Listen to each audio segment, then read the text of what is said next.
When I started out playing, I learned the pentatonic scale like most of you. But when I got to Berkeley, pentatonic wasn't cool. And so I had to learn scales and arpeggios and modes. And I learned which chords went with which scales. And basically, I could get by with my theory and technique.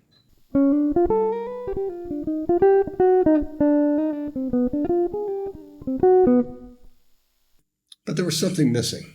One day I decided that I was going to try to play over the changes of There'll Never Be Another You using the minor pentatonic scale.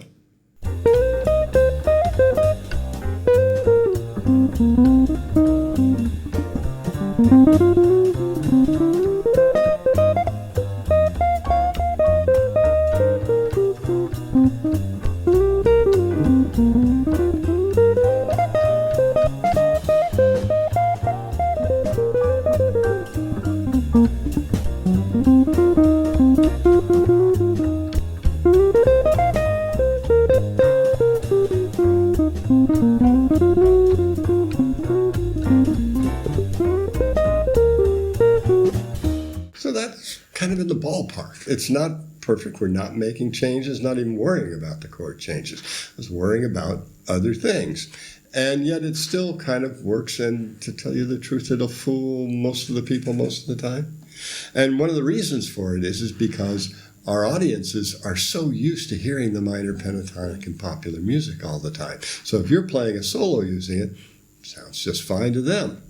And of course, you're not going to impress your jazz musician friends, but that's okay because they don't have any money anyway. So what I want to show you here is the evolution of that, where I went from being able to play solo with a minor pentatonic scale to adding in all of the other notes that were necessary to get there. My starting point was this minor pentatonic scale with blue notes.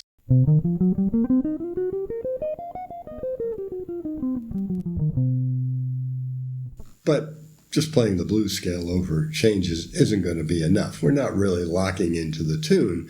We're locking into the feel of the tune, the groove, but we want to get a little bit more specific. Now, the pentatonic scale has 5 notes in it, and those 5 notes belong to a major scale, actually 3 different major scales. But in this case, we're looking at E-flat major, the key of the song. So the 2 notes that are missing are A-flat and D, the 4th and 7th of the scale.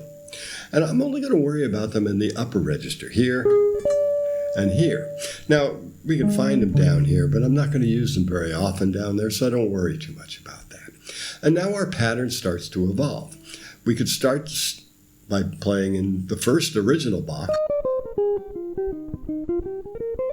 So we've just expanded that to, and it becomes a major scale. We can also find the A-flat here, and then resolve down that way. Or we can even combine the 2 patterns. So if we start adding those in, we'll get a little closer to some of those chord changes.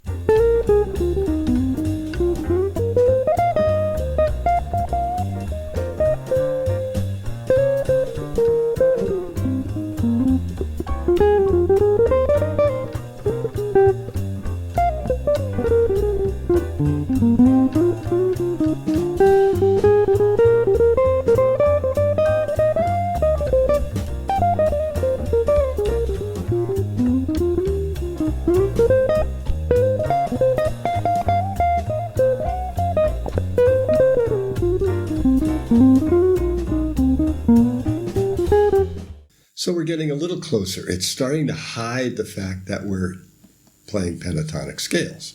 Now, another thing that we can do is we can just start adding in approach tones. When you look at the pentatonic scale, there are plenty of places where you can put in chromatic notes.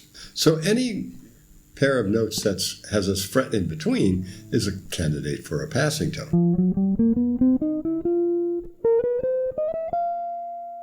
We can also approach any notes by half steps too. And the result is that we've got all 12 notes.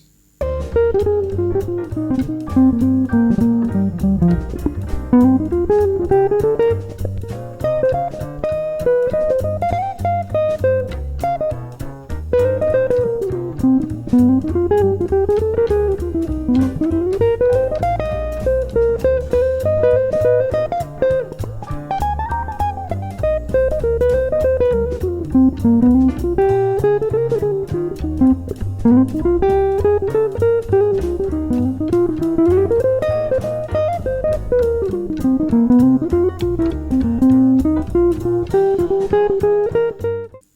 our next step is to target the chord changes that are not in the key.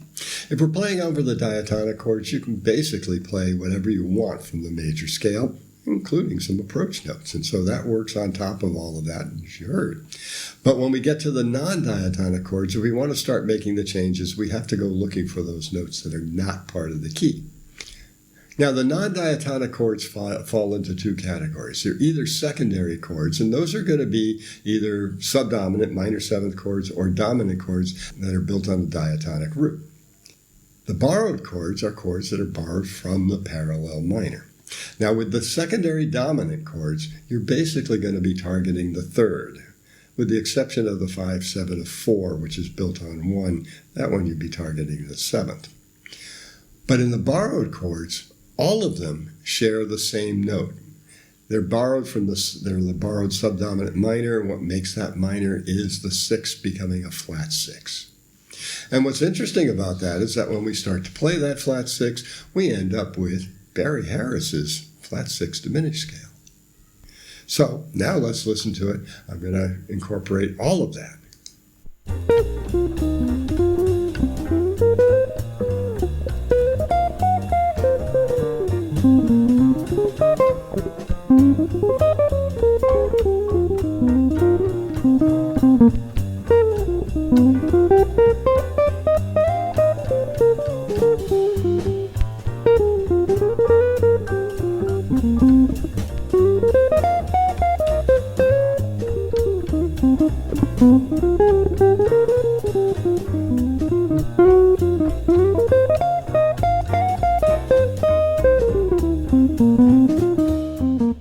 Now, I think you'll agree that that sounds like a solo over the song and changes of There'll Never Be Another You. And it's all based on one scale pattern. Now, the reason that works is because there's a big difference between scales and patterns. See, if I play a pattern in C, and then a pattern in G, that looks like a big difference. But in reality, from a scale point of view, only one note has changed. And that's what happens in most songs. Music moves in and out of the key before it finally resolves to 1. So it makes sense to start with one pattern and then vary it. That's tension and release. Another reason this works is that I know this scale inside out. I hear every note, and I know exactly what it's going to sound like. Be-ba-doo-be-ba-doo-bop. And I can hear other notes in relationship to that. So it becomes a reference point. This is the pentatonic framework. You're much better off learning one scale thoroughly than learning a bunch of scale patterns that you don't really hear yet. And the best way to lock into this? Sing. Now this will work on any song that's analyzed in one key. Blues, rhythm changes, even tunes that seem pretty hard, like Stella by Starlight. It works on minor tunes too. So start with the pentatonic or blues scale, add some notes from the key, throw in some approach notes, and then add the target notes for the chords that are outside of the key. And voila, you're making the changes and playing expressive solos. Now, the most important thing that this method did for me is it got me focusing on the song and the music instead of the chord changes and the theory. Ask any pro what they're thinking about when they're playing, and most often they're going to tell you nothing. It's just them and the music. Now, some are going to object and say this isn't jazz.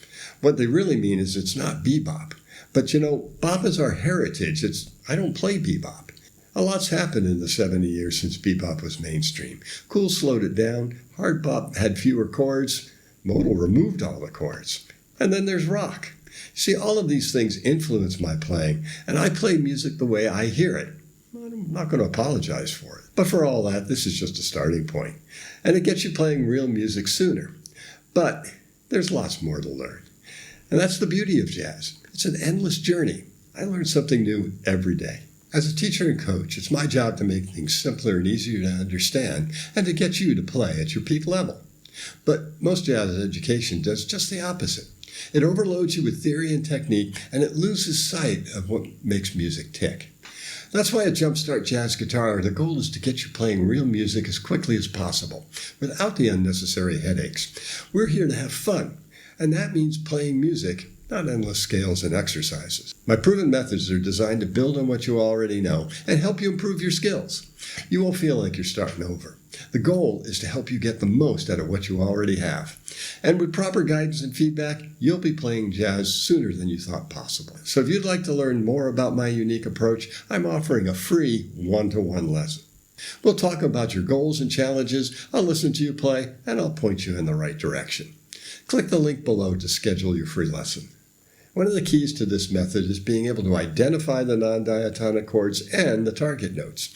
If you'd like to learn more about that, check out this video.